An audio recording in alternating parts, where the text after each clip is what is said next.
আস্তে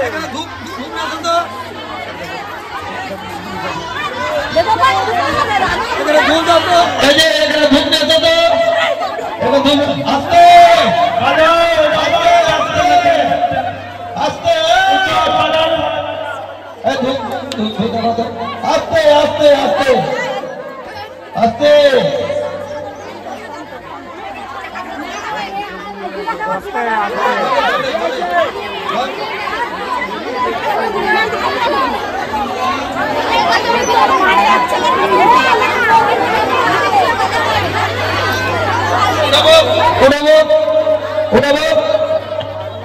उठे बसा तो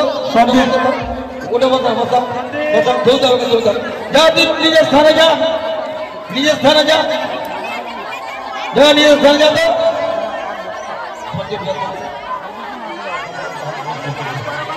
तो फिर जानो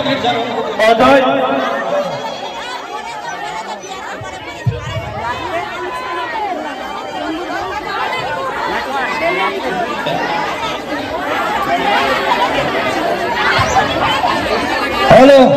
এই যে তোমরা বসে তোমরা এই ছাড়ো এর কাছে হাতে টাটকা নাই তাহলে ভালো দেবো কি হচ্ছে নাকি মতের পুরো মাথা খারাপ করে দেবে কি অসম্ভব ব্যাপার যে বসে এখানে ওইখানে কি আছে কিছু নাই বসো এক্ষুনি চলে যাও বসো অদ্ভুতের মতো করে সব দাঁড়িয়েছি মনে হচ্ছে একটা হাত বাঁধিয়েছে বসে দাও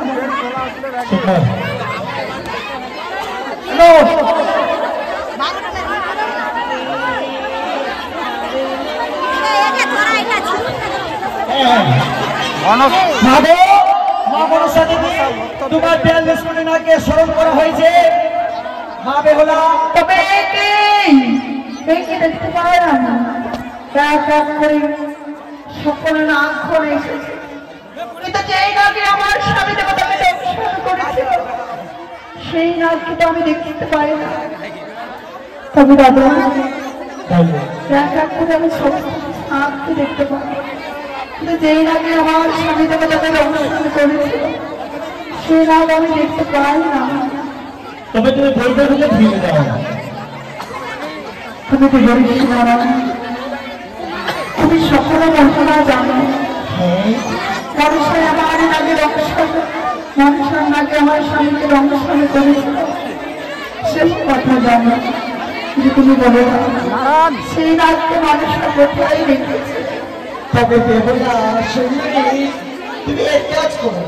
তুমি যখন যাবে এখান থেকে ফিরে তুমি মানুষকে প্রণাম তাহলে জানাবো তবে দাদা আমি বর্ধমান থেকে চলে যাবো না আমি তোমায় নয় অন্যায় বাণী বলেছি তাই তোমার চরণ স্পর্শ করে ক্ষমা চেয়ে আমি চলে যাব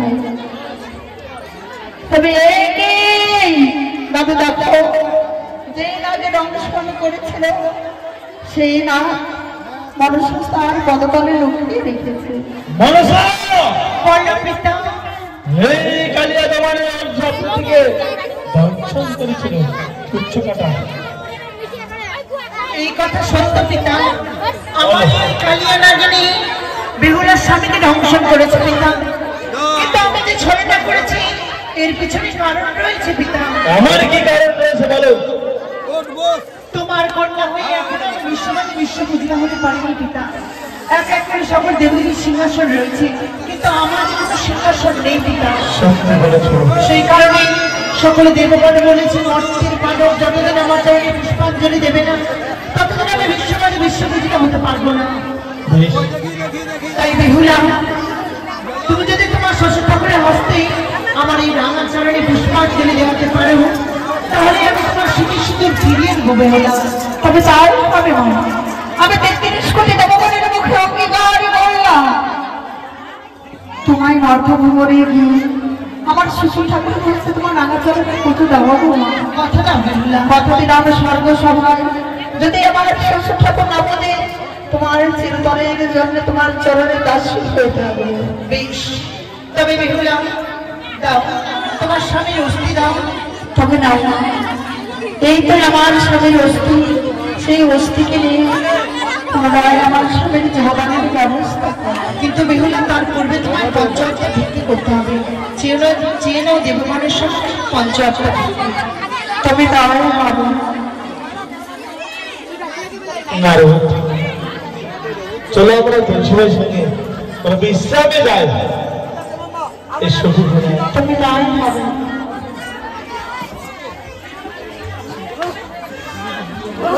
বেশ, তোমার সঙ্গে বসতে যাবো, তুমি নাও।